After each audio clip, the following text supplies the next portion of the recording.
गली के मोड़ पर बनी एक छोटी सी चाय की दुकान कांपती हुई लालटेन की पीली रोशनी में जगमगा रही थी। लकड़ी की बेंच पर दो आदमी बैठे थे।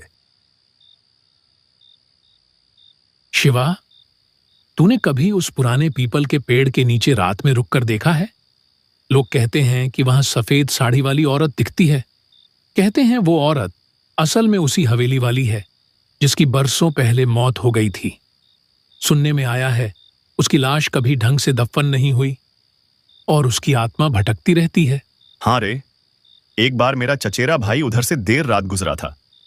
बोला कि जैसे किसी ने पीछे से उसका नाम पुकारा। मुड़कर देखा तो कोई नहीं, लेकिन पैरों के पास ठंडी हवा का झोंका आया था। उसके बाद कई दिनों तक बुखार में पड़ा रहा। लोग बातें बनाते हैं रामलाल, लेकिन गांव के ही रघुवीर को याद है ना? वही जो शराब पीकर उस हवेली में घुस गया था। सुबह लोगों ने उसे चौपाल के पास पाया।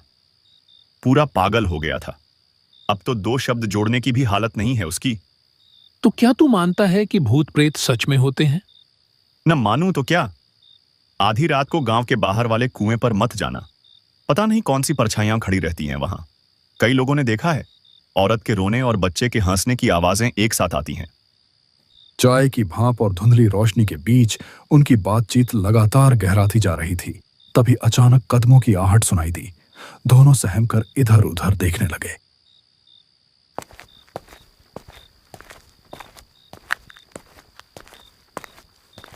गांव के सन्नाटे को चीरता हुआ उनका तीसरा दोस्त वहां आ पहुंचा। उसका चेहरा थका और बुझा हुआ था, मानो किसी अनजानी यात्रा से लौटा हो। वह पास आकर बैठ गया। कुछ देर का सन्नाटा छाया रहा। अरे तू आ गया, चल अब माहौल बनेगा। तू ही हमें कोई डरावनी कहानी सुना दे। तू तो हमेशा ऐसी कहानियां सुनाता है कि नींद उड़ जाती है। ठीक है, लेकिन ये कहानी मेरी अपनी नहीं है। ये मेरे एक दोस्त के साथ घटी थी और उसने मुझे सब कुछ वैसे ही बताया था। सच में? क्या हुआ था उसके साथ? वो कहता है एक रात वो अकेला घर लौट रहा था। रास्ता सुनसान था, चारों तरफ सिर्फ अंधेरा और ठंडी हवा चल रही थी। तभी अचानक उसे लगा कि कोई पीछे पीछे चल रहा है। फिर धीरे धीरे उसने अपनी पुरानी आदत दोहराई, डरावनी कहानियां सुनाने की। उसकी आवाज धीमी थी, पर हर शब्द माहौल को और बोझिल कर रहा था। उत्तर प्रदेश की घनी जंगलों से घिरा एक गांव है। नाम है भैरवपुर।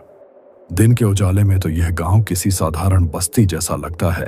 खेतों में काम करते किसान, चौपाल पर बैठे बुजुर्ग और कच्ची गलियों में दौड़ते बच्चे। लेकिन रात होते ही भैरवपुर की पहचान बदल जाती है।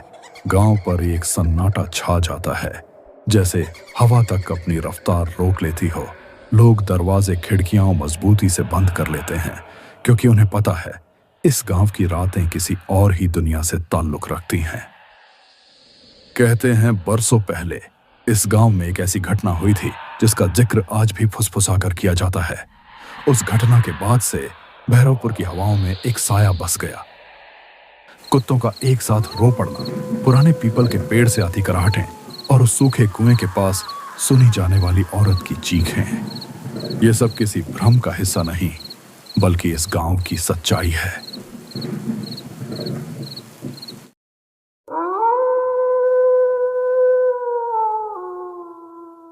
रात का वक्त था। लगभग 10:30 बज रहे थे। गांव में हल्की हल्की हवा के साथ बारिश भी हो रही थी और यहां सूरज के बेटे की तबीयत बिगड़ती ही जा रही थी। कोने में हल्की सी एक लालटेन जल रही थी। दोनों पति पत्नी अपने बच्चों की तबीयत को लेकर चिंतित थे। सूरज का मन तो था कि वह अपने बेटे को शहर के अस्पताल में ले जाए, लेकिन गांव वालों से उसने जो सुना था उसे सोचकर उसकी रूह कांप जाती थी कि कहीं उसके साथ भी कोई अनहोनी ना हो जाए।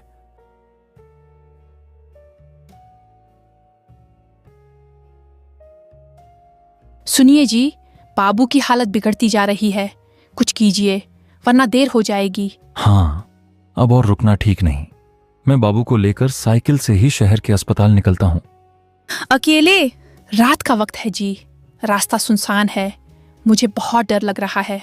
डर मुझे भी है, पर बाबू की जान से बढ़कर कुछ नहीं। चाहे रास्ता कैसा भी हो, मैं उसे शहर जरूर ले जाऊंगा। हिम्मत रखना। तुम घर पर बाबू की मां बनकर दुआ करना। मैं बाबू का बाप बनकर हिम्मत दिखाऊंगा। भरोसा रखना, मैं बाबू को ठीक करके ही वापस लाऊंगा।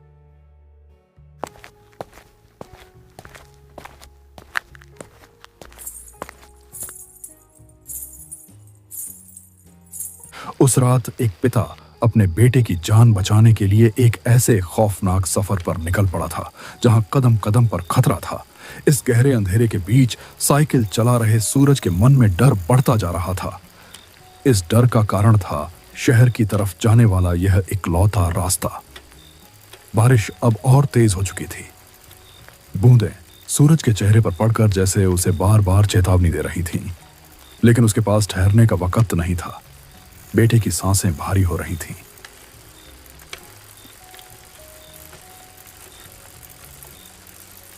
और हर पल उसके हाथ से फिसलता जा रहा था। रास्ता सुनसान था। दूर दूर तक सिवाय काले अंधेरे और बारिश की आवाज के कुछ नहीं था। यह वही रास्ता था जिसके बारे में गांव में कई कहानियां सुनी जाती थीं। लोग कहते थे कि इस रास्ते पर रात में कोई परछाई चलती है, कोई अजीब सी परछाई जो साथ साथ चलती है और अचानक गायब हो जाती है। सफर अभी बहुत लंबा था, इसीलिए सूरज अपनी साइकिल तेज चला रहा था ताकि वह जल्दी शहर पहुंचकर अपने बेटे की जान बचा सके। लेकिन अब बारिश बंद हो चुकी थी।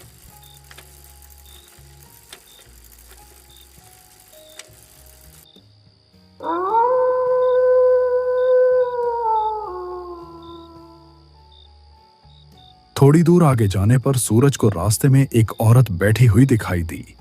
सूरज को यह देखकर बहुत आश्चर्य हुआ कि उसे रास्ते पर इतनी रात को कोई क्यों बैठा है। बेटा जरा रुक जाओ, ये टोकरी भारी है, मेरे बूढ़े हाथ कांपते हैं, उठा नहीं पा रही। अम्मा, मेरा बाबू बीमार है, मुझे जल्दी शहर पहुंचना है, वरना उसकी हालत और बिगड़ जाएगी। माफ करना अम्मा, अभी मेरे पास जरा भी वक्त नहीं है।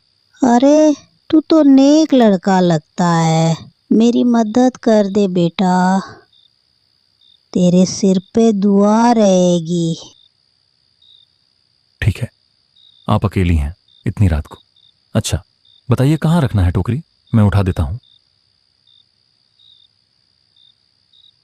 सूरज टोकरी उठाने की कोशिश कर ही रहा था, तभी उसने देखा कि वहां तो कोई है ही नहीं। उसका दिल जोर जोर से धड़कने लगा।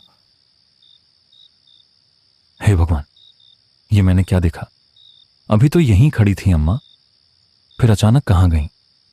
नहीं नहीं, ये जगह ठीक नहीं है। डर और बेचैनी उसके चेहरे पर साफ झलक रही थी।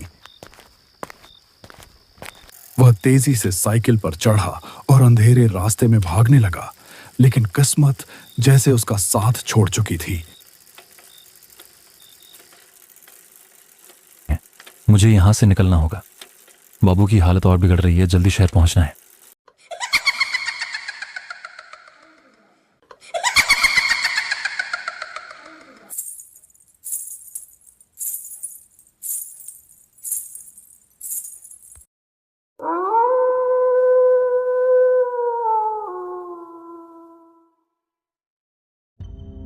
अचानक उसकी पुरानी साइकिल की जंग लगी चेन जमीन पर गिर गई। हे राम, ये क्या हो गया? अभी इस वक्त ही चेन गिरनी थी क्या? अगर मैं यहीं रुक गया तो पता नहीं क्या हो जाएगा। नहीं, मुझे किसी तरह चेन चढ़ानी ही होगी। और सूरज घबराहट में झुककर चेन चढ़ाने ही वाला था कि तभी उसकी रगों में खून जम गया।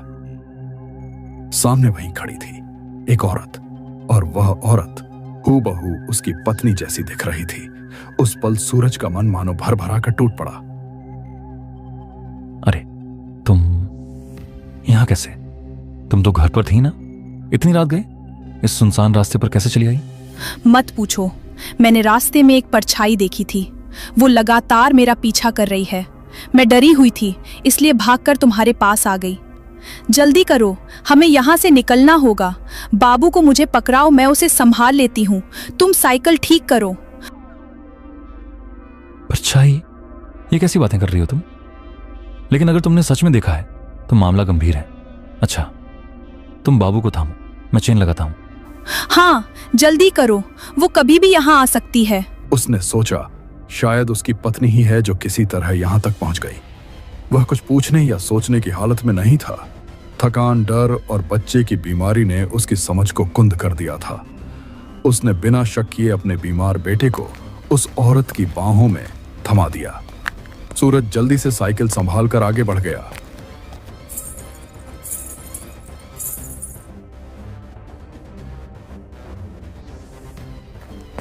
लेकिन कुछ ही दूरी तय करने के बाद उसके मन में अचानक अजीब सा खटका हुआ। उसने कांपते हुए पीछे मुड़कर देखा और यह नजारा उसकी रूह तक को चीर गया।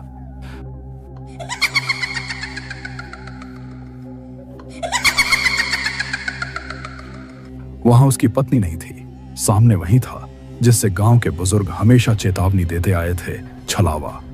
उसका असली भयानक रूप अब सामने था और उसकी पकड़ में सूरज का छोटा सा बाबू था।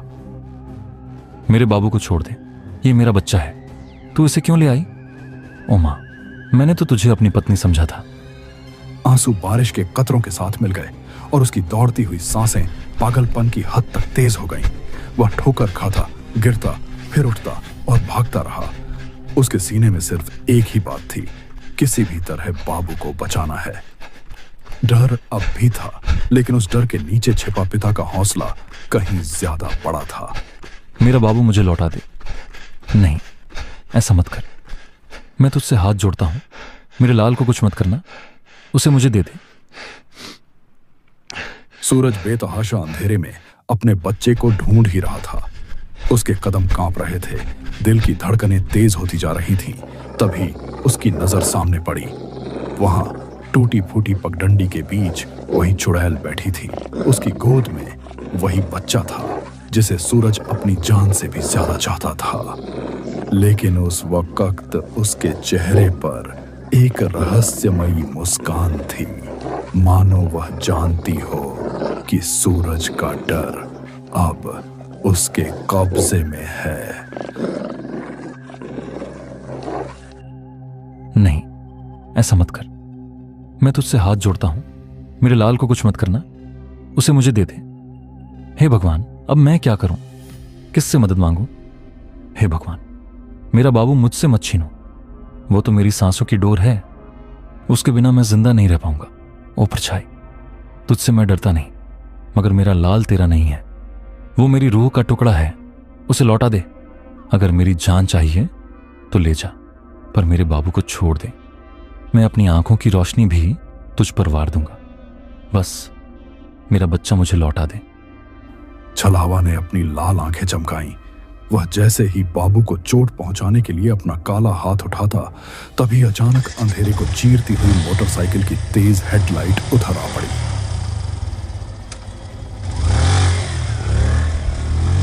हेडलाइट की चमक और इंजन की गड़गड़ाहट ने माहौल बदल दिया।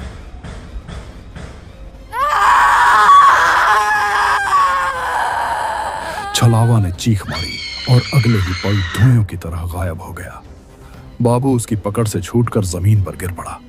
सूरज ने दौड़कर अपने लाल को उठा लिया, कांपते हाथों में उसे सीने से चिपका लिया और आंसुओं से उसका चेहरा भीग गया। आसमान से बरसती बूंदें अब उसे डरावनी नहीं लग रही थीं, बल्कि जैसे राहत का आशीर्वाद बनकर बरस रही थीं।